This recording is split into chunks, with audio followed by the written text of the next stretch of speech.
Hi friends, నా పేరు Anand. Welcome to top news. అసలు హిందీ బిగ్ బాస్లో ఏం జరుగుతుంది? సల్మాన్ ఖాన్ గారు డైరెక్ట్గా మెడికల్ రూమ్కి ఎందుకు వెళ్ళారు? అక్కడ ఒక కంటెస్టెంట్కి వాళ్ళు చికిత్స చేస్తున్నారు. అసలు ఆ కంటెస్టెంట్కి ఏమైంది? దీనికి సంబంధించి ఒక రీల్ షేర్ చేశాను. సో అందులో మన వాళ్ళు కొంతమంది హిందీ బిగ్ బాస్ ఎవరైతే ఫాలో అవరో ఏమైంది బ్రో, ఒకసారి చిన్న వీడియో ఏదైనా చేసి పెట్టు, మాకు కూడా ఐడియా వస్తుంది అసలు ఏమైంది ఏంటి అని చెప్పి. సో దానికి సంబంధించింది ఈ వీడియో స్కిప్ చేయకుండా చూడటానికి ట్రై చేయండి. అలాగే సబ్స్క్రైబ్ కూడా చేసుకోండి కుదిరితే.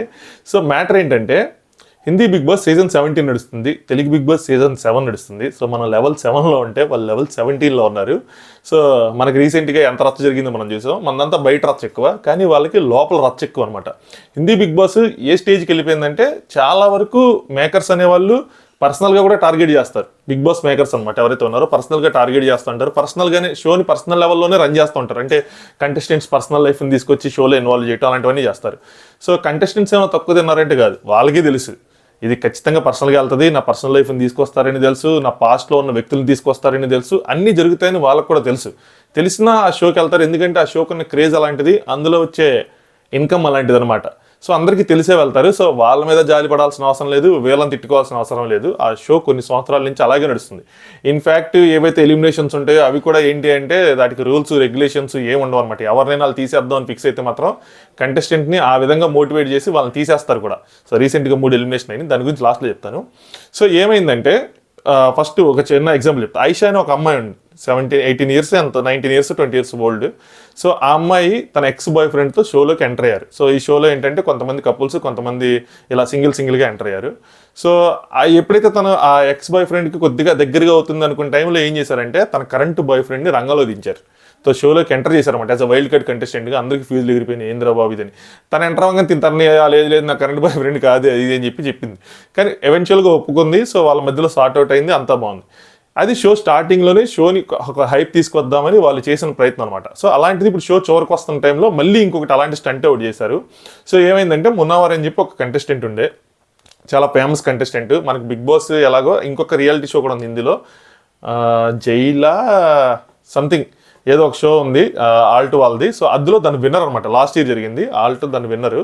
సో ఆ కంటెస్టెంట్కి చాలా మంది తెలియదు, ఇద్దరు ఎక్స్ గర్ల్ ఫ్రెండ్స్ ఉన్నారు. సో అందులో రీసెంట్గా బిగ్ బాస్ హౌస్లోకి వచ్చే ముందు ఒక అమ్మాయి గర్ల్ ఫ్రెండ్ అంట. సో ఆ అమ్మాయికి తను అప్రోచ్ అయ్యాడంట ఇన్స్టాగ్రామ్లో, ఏంటంటే ఒక వీడియో తీద్దాము మన ఇద్దరం కలిసి అని చెప్పి.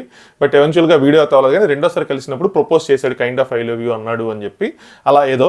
బట్ హౌస్లోకి ఎంటర్ అయిన తర్వాత అలా ఏదో లవ్ స్టోరీ నడిచింది అన్నది ఒక పాయింట్, దీన్ని పక్కన పెట్టండి. హౌస్లోకి ఎంటర్ అయిన తర్వాత తన ఆ అమ్మాయిని కాకుండా ఇంకొక అమ్మాయిని తలుచుకోవటం, అవన్నీ చేయటం, అలా ఈ అమ్మాయికి సంబంధించిన ఏమంటారు బ్రేస్లెట్లు లాంటివి వేసుకోవటం. సంహో ఆ అమ్మాయికి అది కనెక్ట్ అయ్యి తనకేంటి అంటే బ్రేకప్ అయినట్టే ఉంది, కానీ ఒక క్లోజర్ అనేది రాలా. సో అలాగే తను ఏం క్లెయిమ్ చేసిందంటే, డబుల్ డేట్ చేశాడు అన్నట్టు క్లెయిమ్ చేసింది. సో హౌస్ లోపల తను మాట్లాడే మాటల్ని బయట తనకు కనెక్ట్ చేసుకొని ఒక పాడ్కాస్ట్లో, ఒక ఇంటర్వ్యూలో తను ఓపెన్ అప్ అయిందనమాట. ఏంటి అంటే, ఇలా మున్నావరని అతను నన్ను డబుల్ డేట్ చేశాడు, నేను అడిగినప్పుడు ఆల్రెడీ తన గర్ల్ ఫ్రెండ్తో బ్రేకప్ అయిపోయింది అని చెప్పి నాకు ప్రపోజ్ చేశాడు. బట్ నాకేం అర్థమవుతుందంటే, డబుల్ డేట్ చేశాడని అర్థమవుతుంది, నాకు తన నుంచి సారీ కావాలి, అలాగే క్లోజర్ కూడా లేదు మా బ్రేకప్కి, అది ఇది అని చెప్పి పాడ్కాస్ట్లో ఒక వాళ్ళ ఫ్రెండ్ది అనుకుంటా ఆ పాడ్కాస్ట్ ఏదో మొత్తానికి. సో తను అక్కడ ఓపెన్ అయింది, అది ఇంటర్నెట్లో కొద్దిగా సెన్సేషన్ అయింది. బిగ్ బాస్ టీం కావాల్సింది ఏంటి? సెన్సేషన్. సో మున్నావర్ లైఫ్లో ఒక సెన్సేషన్ ఉంది బయట. సో ఆ అమ్మాయిని వెళ్ళి వెంటనే కాంటాక్ట్ చేశారు. ఏమండి ఇలా మరి మీకు అపాలజీ కావాలి కదా, వస్తారా అని చెప్పి. వీళ్ళు తక్కువ కదా, అమ్మాయి తక్కువ కాదు. ఒకళ్ళ నుంచి మనకు తప్పు చేశారు అన్న అపాలజీ కావాలని అనుకున్నప్పుడు ఆ అమ్మాయి ఏంటి బయటకు వచ్చిన తర్వాత క్వశ్చన్ చేయటం, ఆల్రెడీ క్వశ్చన్ చేశారు కాబట్టి బయటకు వచ్చాక తన ఎక్స్ప్లెనేషన్ ఇవ్వటం ఏదో ఉంటుంది. బట్ తన హౌస్లోకి వెళ్ళడానికి డిసైడ్ అయ్యింది. సో హౌస్లోకి వెళ్ళింది. ఇక్కడ దాకా బాగానే ఉంది. హౌస్లోకి వెళ్ళింది, వాళ్ళిద్దరి మధ్య మేకర్స్ ఏమనుకుంటారు, వాళ్ళిద్దరి మధ్యలో మంచి ఫైట్స్ జరిగితే మనం టీఆర్పీ దండిగా పిండుకోవచ్చు అనుకుంటారు. ఆ అమ్మాయి లోపలికి వెళ్ళిన తర్వాత మున్నావర్ని క్వశ్చన్ చేసింది. క్వశ్చన్ చేస్తే మున్నావర్ ఇచ్చాడు, ఒప్పుకున్నాడు, సారీ చెప్పేశాడు, అయిపోయింది. సో అయిపోయిన తర్వాత రోజు నుంచి జనరల్గా అయితే ఏమవ్వాలి, వీళ్ళిద్దరి మధ్యలో ఆ రిఫ్ట్ అనేది ఉండాలి, ఇలా నన్ను చీట్ చేశాడన్న కోపం ఉండాలి అమ్మాయికి, ఇలా నేను ఒకళ్ళు బాధ పెట్టానన్న బాధ ఉండాలి, తనకి బాధ ద్వేషం ఏదో అలాంటి ఫీలింగ్స్ ఉండాల్సింది పోయి ఇద్దరు లవర్స్ లాగా అంటే అలా ఆ యాంగిల్లో బిహేవ్ చేయడం స్టార్ట్ చేశారనమాట. ఈ అబ్బాయి ఏ షర్ట్ వేసుకోవాలని చెప్పి ఆ అమ్మాయిని అడగటం, సో వైట్ షర్ట్ వేసుకో మున్నావర్ ఫారూకీజీ వేసుకోండి వైట్ షర్ట్ అంటాం, క్రాఫుల్ చేయటం, మనం పుల్స్ ఆడతాం కదా, పుల్స్ అని చెప్పి అక్కడ ఇందులో చిడియావుడు అని ఆడతారనమాట. అవన్నీ చేయటం అసలు 1 వీక్లో మొత్తం అంతా మారిపోయింది. అదే ఏందిరా ఈ బయట ఉన్నప్పుడు ఎంత గొడవ, మరి బిగ్ బాస్ ఊరుకుంటారు ఏంది బయట ఏమో వీళ్ళు ఎంత గొడవ, ఎంత రచ్చ చేసి లోపలికి వచ్చిందా తీలింది ఇలా కలిసిపోయారు, అబ్బా నచ్చలా మాకు అన్నట్టు సల్మాన్ ఖాన్ గారు రాగానే ఆయన చెప్తారు కదా, సార్ కుమ్మేండి వేసుకోండి అని చెప్పి ఆయన వచ్చిన తర్వాత ఆయనది కూడా తప్పేలేదు. ఆయన సింపుల్గా క్వశ్చన్ అడిగాడు, నువ్వు ఎందుకమ్మా వచ్చావు అసలు ఈ హౌస్లోకి రావడానికి నీ మెయిన్ రీజన్ ఏంటి అని అడిగాడు. మొన్న థర్స్డే ఫ్రైడే వాళ్ళ వీకెండ్ వారాలు అనమాట, ఫ్రైడే అనుకుంటా. అడిగితే తను ఇలాగా నాకు అపాలజీ కావాలని చెప్పి నేను వచ్చాను, అపాలజీ చెప్పాడని. నీకు నేషనల్ టెలివిజన్లో పబ్లిక్ ప్లాట్ఫామ్లో అపాలజీ కావాలా? ఎందుకు అలా? ఒకవేళ నువ్వు నిజంగా తను లవ్ చేసి ఉంటే కనుక బయటకు వచ్చిన తర్వాత ఆగచ్చు కదా, జనవరి కట్ చేస్తే ఇంక 1 monthలో అయిపోతుంది షో. బయటకు వచ్చాక నువ్వు అపాలజీ తీసుకోవచ్చు కదా, నేషనల్ టెలివిజన్లో నీకు ఎందుకు కావాలి అపాలజీ అని చెప్పి అడిగాడు. అడిగిన తర్వాత మీ ఇద్దరికి అంత కోపం ఉంటే మీ ఇద్దరు ఇక్కడికి వచ్చిన తర్వాత ఈ చిడియావుడు అదే పులుసు ఆటలేంటి, ఈ గోల ఏంటి, మాకు మీ ఇద్దరి మధ్యలో ఇదంతా ఏమైనా డ్రామా, ఇదంతా ఏమైనా మీరు ప్లాన్ చేసుకున్నారా? అసలు ఎందుకు వచ్చావు? నువ్వేమైనా ఫేమస్ అవడానికి వచ్చావా షోకి? నువ్వు నిజంగా ఫేమస్ అవడానికి వస్తే కనుక ఖచ్చితంగా కరెక్ట్ పాయింటే, సో నీ కెరీర్ కోసం నువ్వు వచ్చినట్టు. బట్ అపాలజీ కోసం వస్తే ఇక్కడ జరుగుతుంది ఏంటి అని చెప్పి గట్టిగా క్వశ్చన్ చేశారు. క్వశ్చన్ చేసిన తర్వాత మున్నావర్ని కూడా క్వశ్చన్ చేశారు. మున్నావర్ ఏంటి నువ్వు ఎందుకు తీసుకుంటున్నావు? అమ్మాయి ఏమో నీ దగ్గర కొంచెం మంచిగా మాట్లాడి వెనక్కి వెళ్ళి మళ్ళీ నీ గురించి అడ్డగా మాట్లాడుతుంది, సో నువ్వు ఎందుకు తీసుకుంటున్నావు? అవును నీకు ఇష్టం ఉంటే ఇష్టం ఉందని చెప్పి, ఇష్టం లేకపోతే ఇష్టం లేదని చెప్పు, ఫీలింగ్స్ ఉంటే ఫీలింగ్స్ ఉన్నాయని చెప్పు, లేదంటే లేదు. నువ్వు నీ ఎక్స్ గర్ల్ ఫ్రెండ్ ఇంకొక అమ్మాయి ఉంది కదా, తన కోసం నీ ఒపీనియన్ ఏంటి అంటే నాకు ఇంకా ఫీలింగ్స్ ఉన్నాయి అని చెప్పాడు. చెప్పగా ఈ అమ్మాయికి ఫీజు ఎగిరిపోయినాయి. ఎందుకంటే ఈ అమ్మాయికి కొద్దిగా హింట్స్ ఇస్తున్నాడంట, అంటే నువ్వంటే నాకు ఇప్పటికి ఇష్టం, నీ మీద నాకు ఫీలింగ్స్ ఉన్నాయి అన్నట్టు ఈ అమ్మాయికి హౌస్లో హింట్స్ ఇస్తున్నాడంట. ఇంక ఈ అమ్మాయి సార్ నాకు ఇలా హింట్స్ ఇస్తున్నాడు సార్, ఇక్కడ బాగానే ఉందంటే సల్మాన్ ఖాన్ గారు షాక్ గురయ్యారు. ఏం జరుగుతుందిరా ఇంట్లో, ఏం చేస్తున్నారా మీరు అసలు ఏం చేస్తున్నారు ఏంటి అని చెప్పి కొద్దిగా గట్టిగా క్వశ్చన్ చేసేపాటికి అమ్మాయికి బాగా ఏడుపు వచ్చేసింది. అలాగే మున్నవర్ కూడా ఏంటంటే నీకు ఇష్టం ఉందా లేదా అంటే ఏం చెప్పలేని సిచ్యువేషన్లో ఉన్నాడు, చెప్పలేకపోతున్నాడు, డైరెక్ట్గా చెప్పలేకపోతున్నాడు. ఎందుకంటే మేబీ అలా హింట్స్ ఇచ్చాడేమో, సో అందుకోసం అని చెప్పి చెప్పలేకపోతున్నాడు. మిగతా హౌస్లో అందరిని అడిగితే అందరూ ఏమని అని మీ ఒపీనియన్ ఏంటి, ఐషా ఎందుకు వచ్చింది? అమ్మాయి పేరు ఐషా అనమాట. ఐషా ఎందుకు వచ్చిందని మీరు అనుకుంటున్నారు ఏంటంటే ఫేమస్ అవడానికి వచ్చిందని మెజారిటీ పీపుల్ చెప్పారు. ఎన్ని అపాలజీలు ఎన్ని డ్రామాలు సార్, ఫేమస్ అవడానికి వచ్చింది, క్లియర్గా తెలిసిపోతుంది అదంటే. నాకు అది అనిపిస్తుంది, ఫేమస్ అవడానికి వచ్చామని అనిపిస్తుంది తప్పితే ఒక అపాలజీ కోసం రావటం ఏంటి, వచ్చిన తర్వాత వెంటనే ఒక రోజులోనే మొత్తం మారిపోవటం ఏంటి, ఏదైనా ఇది ప్లాను లేదని నువ్వు ఫేమస్ అవడానికి వచ్చావు అంటే అమ్మాయి తీసుకోలేక ఇంకా ఆయన బ్రేక్ తీసుకున్నప్పుడు గట్టిగా ఏడ్ చేసింది. అమ్మాయికి ఆల్రెడీ హెల్త్ ప్రాబ్లం ఉందంట, ఎప్పుడు పడితే అప్పుడు టర్రని కలిదిరి పడిపోతూ ఉంటుంది అనమాట. అది నాకు డ్రామాలో అనిపించలేదులేండి, ఎందుకంటే సడన్గా పడిపోయేది, చాలా స్పీడ్గా పడిపోయేది, సో డ్రామాలో అనిపించలేదు. సో బాగా ఏడుస్తూ అంటే మునావరు ఓదార్చడానికి వెళ్ళినప్పుడు నువ్వు అసలు నీ మొహం కూడా నాకు చూపికు, అసలు ఎంత చెడ్డోడి వ్యక్తి, అసలు నన్ను ఎంత మోసం చేశాడు మళ్ళీ అది అని చెప్పి ఫీల్ అవుతుంది. సో ఫీలింగ్స్ ఉన్నాయంటే తనకు కూడా ఉండుంటాయి, తనకి ఉండుంటాయి. మేబీ తనకి నెగిటివ్గా వెళ్తే తను ఇంకా ఏమైనా రహస్యాలు బయట పెట్టిద్దేమో, మన మధ్య ఇంకా తన పరువైన పోద్దాం. ఎందుకంటే ప్రెజెంట్ కొంచెం హైలో ఉన్నాడు కంటెస్టెంట్, కొంచెం ఓటింగ్ అనేది కానీ ఆల్రెడీ ఒక రియాలిటీ షో గెలిచాడు, మంచి స్టాండప్ కమెడియన్, మంచి ఫేమస్ బయట. సో విన్నింగ్ జోన్లో ఉన్నాడు కాబట్టి మళ్ళీ ఏమైనా అవుతుంది అని చెప్పి మరి నార్మల్గా డీల్ చేస్తున్నాడు అంటే మళ్ళీ ఎందుకు కొంచెం గట్టిగా గొడవ పడితే తనకేదో నెగిటివ్ అవుతుందని అనుకుంటున్నాడేమో తెలియదు, కానీ స్మూత్గా హ్యాండిల్ చేస్తున్నాడు అనుకుంటా. ఏదైనా సరే అమ్మాయికి అలా హింట్స్ ఇచ్చినట్టు అమ్మాయికి అయితే మాత్రం అర్థమైంది. ఎఫర్ట్స్ ఉన్నాయి అంటే మళ్ళీ కలుస్తాము, మళ్ళీ లవ్ యాంగిల్ అనేది వస్తుందని చెప్పి ఎఫర్ట్స్ ఉన్నాయని చెప్పి అమ్మాయికి అర్థమైంది. అమ్మాయి ఇంక తీసుకెళ్ళి గట్టిగా ఏడ్ చేస్తూ ఉంటే సరే అని చెప్పి అందరూ సరే టైం ఇద్దామని చెప్పి వదిలేశారు. అమ్మాయి వాష్రూమ్కి వెళ్ళింది, మళ్ళీ బయటకు వచ్చిన తర్వాత కొంచెం ఇంకోసారి ఇంట్లోంచి అలా బయటకు వెళ్ళంగానే పడిపోయింది. సో నేనేమనుకున్నాను జనరల్గా పడిపోయింది అనుకున్నాను, బట్ అక్కడ ఉన్న వాళ్ళందరూ రియాక్షన్ చూస్తే జస్ట్ నార్మల్గా స్ట్రెస్తో పడిపోలేదు, ఆ అమ్మాయి ఏదో చేసింది. ఎందుకంటే ఇంకో కంటెస్టెంట్ ఉన్నాడు విక్కీ అని, తను ఏమంటాడంటే నీకు పిచ్చి పెట్టింది ఏంటి, ఎందుకు ఇలా చేసావు అని అంటారు. అందరేమో ఏంటి ఇలా జరిగింది, అమ్మో నేను తీసుకురాపోతున్నాను, ఇలా చేస్తారు అని చెప్పి వాళ్ళ రియాక్షన్స్ చూస్తే అక్కడ జస్ట్ కళ్ళు తిరిగి పడిపోవటం కాదు, అంతకు మించి జరిగింది అనిపించింది. ఎందుకంటే ఇక్కడ కట్ చేస్తే స్టేజ్ మీద ఉన్న సల్మాన్ ఖాన్ గారు అప్పుడు బ్రేక్లో ఉన్నారు, ఆయన దెబ్బకి నేను ఇంకా హౌస్లోకి వెళ్ళాల్సిందే అని చెప్పి మెడికల్ రూమ్కి తీసుకెళ్లారు. అమ్మాయిని అందరూ ఎత్తుకొని ఇంకా అసలు గట్టిగా అరిచేసి బిగ్ బాస్ అని చెప్పి అరిచేసి సల్మాన్ ఖాన్ గారు అయితే వెనక అదే వాళ్ళకి వెనక నుంచి డాక్టర్ ఇచ్చే యాక్సెస్ ఉంటుంది కదా, అందులోంచి ఆయన కూడా లోపలికి వచ్చి ఏమైంది ఏంటి డాక్టర్ అంటే బీపీ చాలా లోగా ఉంది సార్, ఫుల్ లోగా ఉంది, బాగా తగ్గిపోయింది అది అని చెప్పి డౌన్ అయిందని చెప్పారు. సో ఓన్లీ కళ్ళు తిరిగి పడిపోవడమే కాదు, అంతకు మించి అక్కడ ఏదో జరిగింది అన్నది మాత్రం క్లియర్ కట్గా ఐడియా ఉందన్నమాట. సో తెలుస్తుంది. దాని తర్వాత సల్మాన్ ఖాన్ గారు కూడా హౌస్లోకి వచ్చారు, ఆ మెడికల్ రూమ్ నుంచి మెయిన్ ఎంట్రన్స్ నుంచి మళ్ళీ బయటకు వచ్చి అందరితో మాట్లాడారు. ఇలాంటిది మీకు ఏదైనా జరిగితే ఇక్కడ అంటే బయట ఏం జరుగుతుంది ఇక్కడ ఏం జరుగుతుంది అన్నది వీకెండ్ నేను వచ్చి చెప్పాలి కదా, మీరు తెలుసుకోవాలి కదా, అదే నా బాధ్యత, నేను చెప్పాను. కానీ ఇలాంటి చేయడం చాలా ఇలా అసలు ఎక్స్పెక్ట్ చేయలేదు, అసలు మంచిది కాదు. ఇది బిగ్ బాస్ షో తెలిసిందే కదా మీకు, ఎంత స్ట్రెస్ ఉంటుంది, మెంటల్గా స్ట్రాంగ్గా ఉన్న వాళ్ళు రావాలి కానీ వీక్ పర్సనాలిటీస్ అసలు రాకూడదు అది అని చెప్పి వాళ్ళకి కొన్ని మంచి మాటలు చెప్పి నేను ఏదన్నా సీరియస్గా చెప్తా ఉంటాను. అలాగే మిమ్మల్ని లైట్ చేయడానికి వాళ్ళ బ్రదర్స్ కూడా వస్తున్నారు ఒక హాఫ్ అన్ అవర్ ప్రోగ్రామ్కి, అలాగ ఉంటుంది అని చెప్పి ఏదో మొత్తాన్ని కన్విన్స్ చేయడం చూశారు.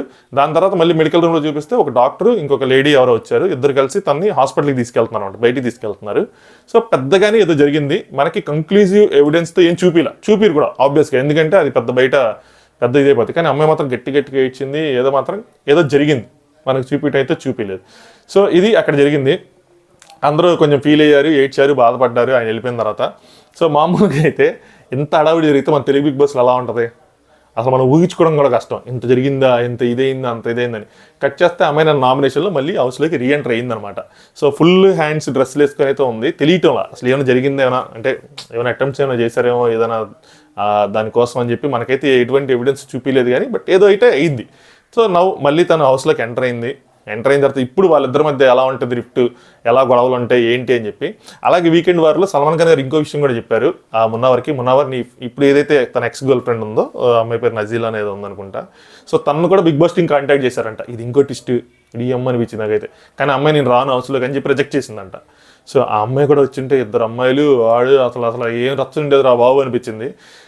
సో ఏదైనా సరే ఇది వ్యాపారం, కానీ ఎక్స్ట్రీమ్ లెవెల్ ఆఫ్ వ్యాపారం అంతే. ఇంకా వాళ్ళ టీఆర్పీ అది కంటెస్టెంట్స్కి కూడా తెలుసు ఇలా జరిగిద్ది, ఇలా చేసే ఛాన్స్ ఉంది, ఇలా చేస్తారని చెప్పి. సో అలా వాళ్ళ పర్సనల్ లైఫ్స్ని ఎక్స్పోజ్ చేసి వాళ్ళ దాంతోనే గేమ్ అనేది, వీళ్ళకి టాస్క్లో కొట్టుకోవటం తక్కువ, ఈ పర్సనల్ గొడవలు ఎక్కువ అనమాట. ఒకళ్ళ మీద ఒకళ్ళు భార్య భర్తలు తెచ్చారు, వాళ్ళిద్దరి మధ్యలో చాలా గొడవలు ఉంటాయి. అలాగే ఇవే ఎక్కువ హిందీలో ఎక్కువగా జరిగే, హిందీ బిగ్ బాస్ జరిగేది ఇవే ఎక్కువ అనమాట. ఈ మధ్యకాలంలో అయితే మాత్రం ఇదే జరుగుతుంది. అలాగే ఎలిమినేషన్స్ కూడా ఇలాగే ఉంటాయి, ఓట్స్ ఈట్స్తో ఏం పని లేదు. బట్ మొత్తం నేను ఆ రీల్ ఏదైతే షేర్ చేశానో ఇన్స్టాగ్రామ్లో చాలామంది అడిగారన్నమాట, ఏంటి ఇంతకి మాకేం అర్థం కాలేదు ఏంటంటే ఇది జరిగింది వీకెండ్ వార్లో. మన వీకెండ్లో ఉండవు అనమాట, సండే ఫండేలు అలా ఉండవు. అటాకే గట్టిగా ఇచ్చుకుంటారు ఆయన ఇచ్చుకోవటం మాత్రం వేరే లెవెల్లో ఉంటుంది. ఇంకా కంటెస్టెంట్ని పట్టుకున్నారంటే వాళ్ళు ఏం చెప్పినా సరే కన్విన్స్ అనేది ఉండదు. ఆయన చెప్పాలనుకున్నది మాత్రం చాలా స్ట్రాంగ్గా చెప్తారు సల్మాన్ ఖాన్ గారు. ఎందుకంటే ఇన్ని సీజన్లు హోస్ట్ చేశారు కాబట్టి తెలిసిపోతుంది వాళ్ళకి, క్లియర్గా తెలిసిపోతుంది. ఎవిడెంట్ ఏంటంటే ఒక అపాలజీ కోసం షోలోకి రావాల్సిన అవసరం లేదు కదా, ఫేమస్ అవడానికి వచ్చు. ఒకవేళ అపాలజీతో పాటు తన మీద కక్ష తీర్చుకోవాలనుకుంటే మేకర్స్కి ఎక్స్పెక్ట్ చేసిన విధంగా ఉంటే ఇంత క్వశ్చన్ అయ్యేది కాదు. తను వెంటనే కలిసిపోవడంతో క్వశ్చన్స్ అనేవి రేజ్ అయినాయి. సో వాళ్ళు ప్లాన్ చేసుకున్నది ఒకటి, అక్కడ జరిగింది ఒకటి. వాళ్ళు ప్లాన్ చేసుకున్న దానికి భిన్నంగా జరిగితే వాళ్ళు ఖచ్చితంగా ఇంకోలా ప్లాన్ చేస్తారు. సో అదే వాళ్ళు కూడా చేశారు. సో ఇది జరిగింది. అలాగే ఓట్స్తో ఏం సంబంధం ఉండదు, డబుల్ ఎలిమినేషన్ అయింది. ఒక వ్యక్తిని తీసేద్దామని ఎప్పటి నుంచో ట్రై చేస్తున్నా ఉన్నారు, అవి తీసేలేకపోతున్నారు. అనురాగ్ అని చెప్పి ఒక వ్యక్తి ఉన్నాడు అనమాట, ఒక కంటెస్టెంట్, బిగ్ బాస్ కొంచెం వ్యతిరేకంగా ఉంటాడు, బాగా బయట ఫేమస్. సో బ్రోసేనా అని చెప్పి ఆయనకు ఒక ఫాలోయింగ్ ఉంది, ఆయన బైకర్ అనమాట. సో ఆయన ఏంటంటే బిగ్ బాస్ నుంచి వెళ్ళిపోతా, బిగ్ బాస్ రూల్స్ కొద్దిగా ఇచ్చేయటం, బిగ్ బాస్ని ఎదిరించడం లాంటివి అనమాట. తీసేద్దామని మనం లాస్ట్ వీక్ ప్లాన్ చేస్తే కెప్టెన్ డైరెక్ట్గా ఎలిమినేషన్ పవర్ ఇచ్చారు. ఆ అమ్మాయి ఏమో ఈషా అనే అమ్మాయి, ఆ అమ్మాయి ఏమో ఐశ్వర్య అని చెప్పి ఇంకొక అమ్మాయిని పంపించేసింది, వాళ్ళిద్దరికి పర్సనల్గా పడక. అది రివర్స్ కొట్టింది. ఇప్పుడు మళ్ళీ పెట్టి మళ్ళీ ఎగదేసి, సో నిన్న మళ్ళీ ఎలిమినేషన్ చేశారు అనమాట. వరుసగా 3 ఎలిమినేషన్లు జరిగింది 2 రోజుల్లో. సో సేమ్ ఆడియన్స్ ఓట్స్ ఏమీ లేవు, డైరెక్ట్గా ఈ కంటెస్టెంట్స్ చేతికే పవర్ ఇచ్చి 3 కెప్టెన్స్ ఉన్నారు. వాళ్ళ దాంట్లో 3 కెప్టెన్స్కి ఎక్స్ కెప్టెన్స్, కరెంట్ కెప్టెన్ కలిపి 3 ఉన్నారు. వాళ్ళు ముగ్గురు నామినేట్ చేయాలి. ఆ ముగ్గురులోంచి ఒకరిని హౌస్ మొత్తం కలిసి చూస్ చేసుకొని బయటికి పంపించేయాలి, సంథింగ్ లైక్ దట్. సో అలా ఇంకో కంటెస్టెంట్ కూడా ఎలిమినేట్ అయ్యారు. సో హిందీ బిగ్ బాస్లో ఇదే జరుగుతుంది. మన లెవెల్ కాదు, మనం డైరెక్ట్గా చూసే లెవెల్, మనం అసలు తట్టుకోలేం కూడా. ఫస్ట్ నుంచి ఎవరైనా హిందీ బిగ్ బాస్ వస్తే దాన్ని జీర్ణించుకోగలరు, కానీ అలా సడన్గా చూస్తే మాత్రం వాళ్ళకి చాలా కష్టంగా ఉంటుంది. మన తెలుగు బిగ్ బాస్ ఆ రేంజ్కి ఎప్పటికీ వెళ్ళకూడదని మనస్ఫూర్తిగా కోరుకుంటున్నాను నేను. మరి అంత అంటే వాళ్ళు వచ్చిన తర్వాత వాళ్ళ గురించి ఏంటి అన్నది ఓకే, కానీ వాళ్ళ బయట వాళ్ళ లైఫ్ని మొత్తం తీసుకొచ్చి మళ్ళీ షోలో పెట్టడం అన్నది too much extreme level of exposure. Maybe మనం కూడా అలవాటు పడిపోతాం, అంటే ఒకేసారి ఆ రేంజ్కి వెళ్ళిపోతే ఇదిగా ఉంటుంది, కానీ స్టెప్ బై స్టెప్ వెళ్తే మనం కూడా, మన ఆడియన్స్ మనం కూడా అలవాటు అవుతామేమో తెలియదు. కానీ ఎందుకంటే బిగ్ బాస్ ఎప్పుడు ఒకేలా ఉంటే చూసే వాళ్ళు కూడా ఇందులో ఏముంటుంది అనిపిస్తుంది కదా. సో మేకర్స్ కూడా అలా నెక్స్ట్ స్టెప్లో ఏమైనా వెళ్తారేమో తెలియదు, కానీ బట్ ఒకేసారి అంతది మాత్రం మనం తీసుకోలేం. మేబీ మనం కూడా స్లోలీ అలవాటు పడితే పడచ్చు అలాంటి విషయాలకి. బట్ అది జరుగుతుంది బిగ్ బాస్ హిందీలో. సో ఇలాంటి ఏమైనా ఇంకా జరుగుతూ ఉంటే హిందీ వరకే అనమాట, వేరే లాంగ్వేజ్ అంత చూడండి, కానీ హిందీ వరకు జరుగుతూ ఉంటే ఇలాగే మన ఛానల్లో పోస్ట్ చేస్తూ ఉంటాను.